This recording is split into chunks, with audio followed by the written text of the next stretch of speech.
갈수록 깊어지는 시대의 문제라는 제목으로 함께 은혜 받겠습니다.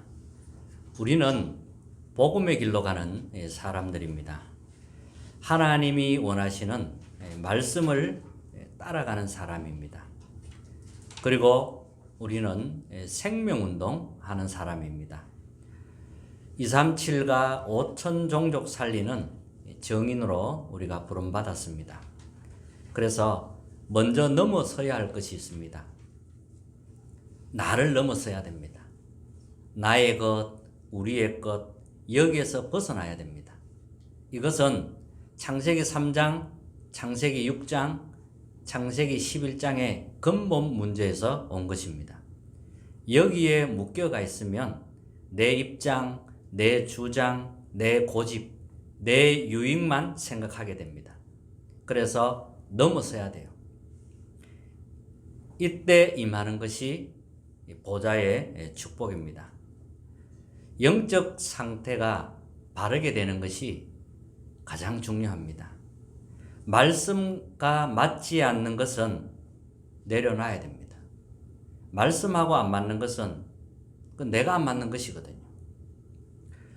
세상 것이 아닌 영원한 하나님의 것으로, 하나님의 말씀으로 채워야 됩니다.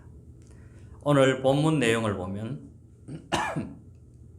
예수님과 제자들이 바다에 배를 타고 가고 있었습니다.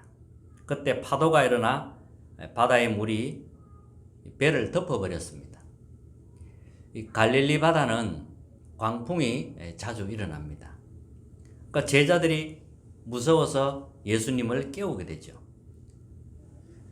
예수 그리스도께서 옆에 있는데도 불구하고 제자들은 불안해하는 모습을 우리는 보게 됩니다. 예수님이 제자들에게 어찌하여 무서워하느냐 이렇게 말씀하셨습니다. 믿음이 적은 자들아 하시고 곧 일어나사 바람과 바다를 꾸짖으시니 아주 잔잔하게 되었거늘. 도대체 누구시길래 바람과 바다도 순종하는가 하더라. 자, 요 본문이 나오고요. 그 다음에는 귀신 들린 사람이 나옵니다. 귀신이 들려서 무덤 사이에서 살고 있습니다. 너무 이제 사나우니까 이제 사람들이 그 길로 지나가지를 못하고 있었습니다. 예수님이 그 귀신 들린 사람에게 다가간 겁니다. 29절에 보면 이에 그들이 소리질러 이르되, 이게 귀신이 한 사람에게 귀신이 많이 들어갈 수 있거든요. 그래서 이에 그들이 소리질러 이르되 하나님의 아들이여 우리가 당신과 무슨 상관이 있나이까? 때가 이르기 전에 우리를 괴롭게 하려고 여기 오셨나이까 하더니, 그리고 이제 그때 돼지떼가 있었거든요. 옆에 귀신들이 예수님께 간구하여 이르되 만일 우리를 쫓아내시려면 돼지떼에 들여보내 주소서 하니, 예수님이 귀신들에게 돼지떼로 가라 이러니까 이제 돼지떼로 귀신들이 들어간 겁니다. 돼지떼들이 이제 막 귀신 들리니까 돼지떼의 그 바다로 완전 들어가서 이제 몰살한 거죠. 그런 이제 사건들이 오늘 본문에 나오고 있습니다. 이러니까 이제 사람들은 예수님을 오히려 마을에서 떠나라고 합니다. 도움을 요청해야 되는데 그렇지 않다는 것을 보여주고 있고요. 또 치유해달라고 해야 되는데 그렇지 않는 현장의 모습을 보여주고 있습니다. 악한 영에 잡히게 되면 본능적으로 예수 그리스도를 싫어하게 되어 있습니다. 빛과 어둠은 안 맞기 때문에 그렇습니다. 그러니까 바리새인들 같은 경우는 예수님이 귀신을 내어 쫓는다고 귀신의 왕이라고 시비를 걸은 겁니다. 이게 현장입니다. 지금 한국에 등록된 무당이 30만 명. 그럼 등록되지 않은 무당도 있거든요. 그 다음에 굉장히 많다는 겁니다. 그리고 사도행전 13장에 보면 무속 현장이 나옵니다. 그리고 사도행전 16장에 보면 귀신 들려 점치는 사람이 나옵니다. 점치는 귀신 들린 자 이렇게 이야기했고요. 사도행전 19장에는 악기 들린 자, 이게 바울의 3대 현장입니다. 무속과 점술, 우상 숭배하면 악한 영과 관련이 있습니다. 이게 멀리 있는 게 아니고요. 우리 삶에 깊이 뿌리 내려져가 있습니다. 성경에는 귀신 이야기가 많이 나옵니다. 지금 본문 계속 읽어가고 있는데 예수님이 계속 귀신을 내쫓는 그런 장면들이 나오고 있습니다. 현장에는 실제로 시달리는 사람이 많습니다. 이게 이제 귀신들이 능력을 행하거든요. 능력 행하면서 사람을 속입니다. 귀신이 들려서 큰 문제를 일으키는 사람도 굉장히 지금 많아지기 시작했습니다. 그게 현장입니다. 지금 문화 자체가 귀신 문화입니다. 우리 한국은 뭐 행사할 때마다 굿을 하잖아요. 또 보면 대체적으로 문화 자체가 귀신인 겁니다. 경제도 이쪽으로 다 몰리고 있습니다. 이것이 창세기 3장, 6장, 11장에서 시작된 인간의 근본 문제입니다. 여기에 잡힌 사람들이 이 힘으로 세상을 장악하여 세상을 움직이고 있는 겁니다. 완전히 네피림 문화가 된 겁니다. 이래서 나타나는 것은 마약으로, 정신병으로 중독이 제일 많은 겁니다. 그리스도께서 나의 주인이 된다면 더 이상 귀신에 안 시달려도 됩니다. 오히려 많은 사람을 살리는 그런 자리에 있게 되는 겁니다. 오늘 첫째는 그렇다면 도대체 그리스도는 누구신가 하는 겁니다. 그리스도는 예언된 분입니다. 구약은 그리스도가 오실 것이라는 예언에 관한 하나님의 말씀입니다. 그리스도께서 탄생하실 것, 장소, 말구유에서 태어날 것, 십자가에서 처형당할 것, 그리고 3일 만에 부활할 것, 이 모든 것이 다 예언되었습니다. 인간은 근본 문제에서 빠져나올 수 없습니다. 세 가지 근본 문제에서 절대로 못 빠져나옵니다. 그게 재앙입니다. 하나님을 떠났으니까요. 반드시 재앙이 오게 되어 있습니다. 그리고 사탄의 조직에서 못 빠져나옵니다. 그리고 지옥 배경에서 못 빠져나옵니다. 가지면 가질수록, 공부하면 할수록 재앙이 옵니다. 정신병이 계속 늘어나고 있습니다. 이 사탄의 조직은 인간을 멸망으로 끌고 가기 때문에 사람들은 그건 모르죠. 그래서 계속 속는 겁니다. 멸망으로 끌고 갑니다. 그래서 이해가 안 되는 문제들이 자꾸 닥치는 거예요. 나의 영이 멸망으로 자꾸 끌려가는 겁니다. 나는 바르게 하고 싶고 잘 살고 싶은데 영적 상태가 자꾸 멸망으로 이렇게 끌고 가는 거죠. 이러니까 이해가 안 되는, 상식적으로 이해가 안 되는 문제들이 자꾸 오는 겁니다. 또 지옥병에서 못 빠져나옵니다. 잘 살고 수준 많이 높아졌는데도 불구하고 문제들은 계속 찾아오는 겁니다.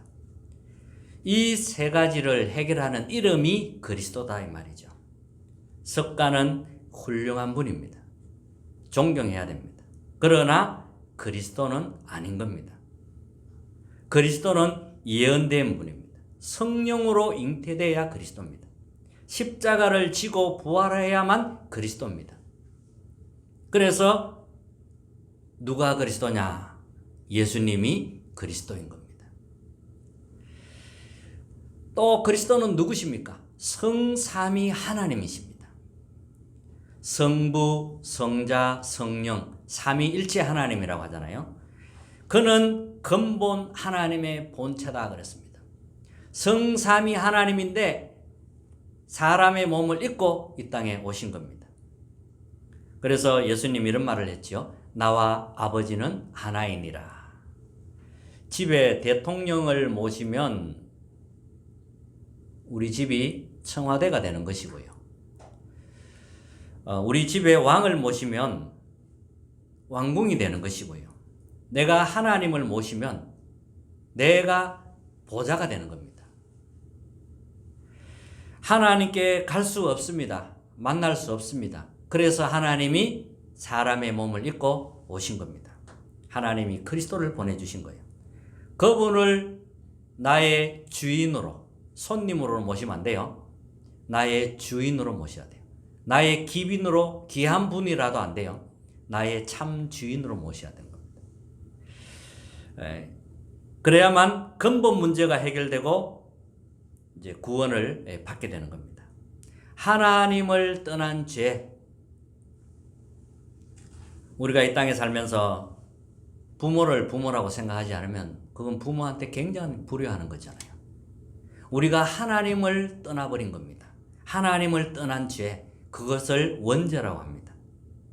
이 땅에 살면서 사탄의 심부름한 죄, 나는 바르게 하려고 했는데 알고 보니까 내가 사탄의 심부름했어.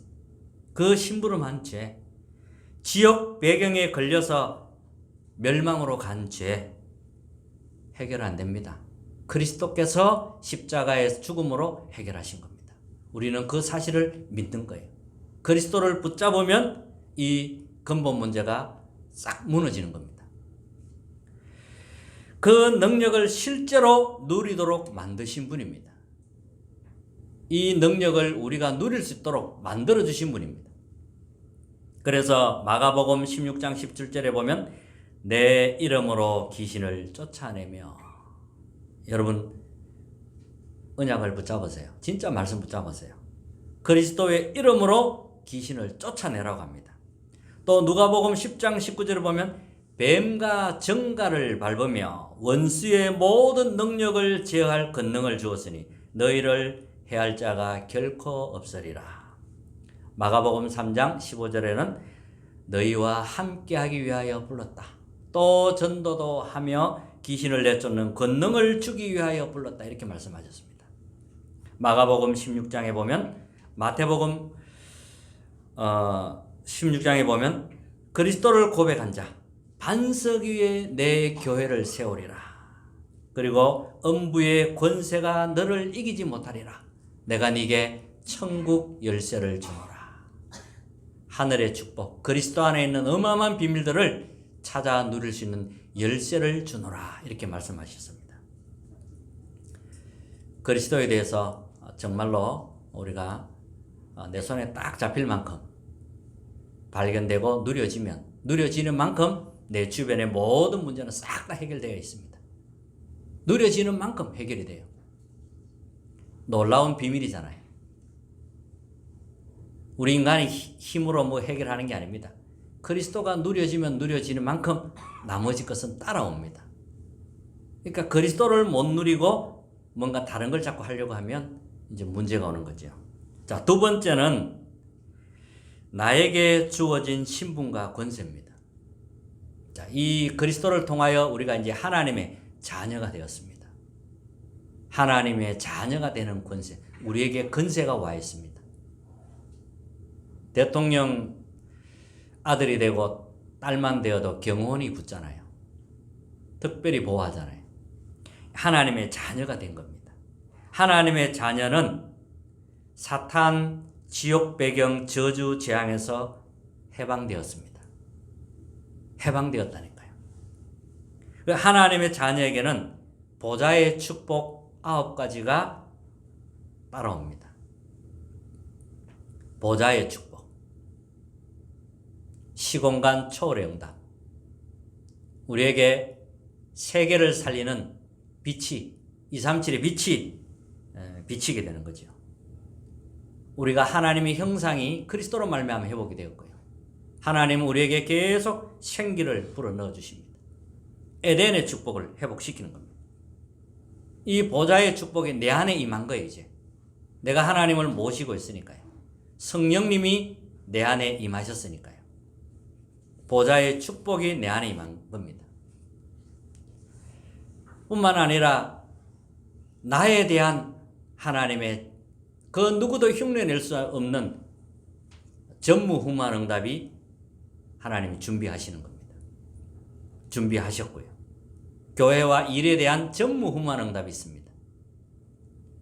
하나님이 보좌의 축복으로 우리와 지금 함께하는 겁니다. 우리가 하나님의 자녀예요. 이게 신분입니다. 그러면 하나님의 자녀의 권세가 따라오는 겁니다. 우리에게 엄청난 권세가 와 있습니다. 원수의 모든 능력을 제어할 권능을 주었으니 이미 와 있어요.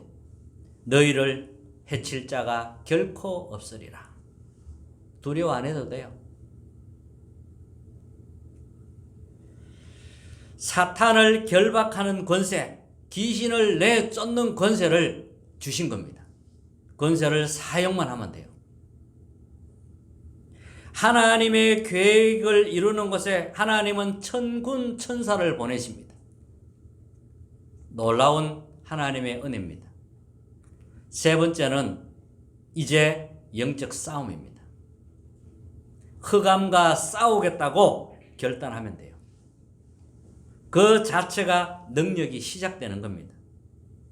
흑암 세력이 결박되도록, 영적인 문제와 재앙이 무너지도록 기도하면 돼요.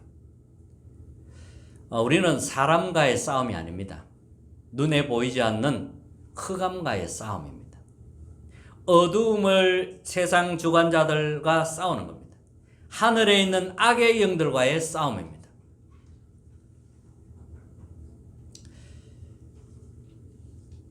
그래서 기도를 하셔야 돼요. 시간을 만들어서 가장 좋은 시간에 정시 기도를 하시기 바랍니다. 하나님의 영, 그리스도 성령께서 내 안에 충만하게 임하여 달라고 기도하는 겁니다. 그 하나님이 나의 영혼, 마음, 생각을 주장하도록, 내 전 인격에 역사하도록 그렇게 기도하시기 바랍니다. 깊은 기도 속에서 예수 그리스도의 그 권세를 사용하는 겁니다. 예수 그리스도의 이름으로 명하노니 내 안에, 내 주변에 문제를 일으키는 모든 어둠의 영들은 결박을 받을지어다. 예수님 이름으로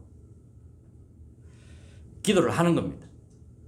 나와 가문의 지역의 모든 현장의 흑암과 저주의 세력이 무너지도록 그렇게 기도하는 겁니다. 우리가 이런 축복을 받았어요. 놀랍지 않습니까? 근데 다 속아요. 안 속으면 돼요. 결론입니다. 도대체 그리스도는 누구신가? 우리 처음 믿는 분들은 여기에 답을 내셔야 돼요.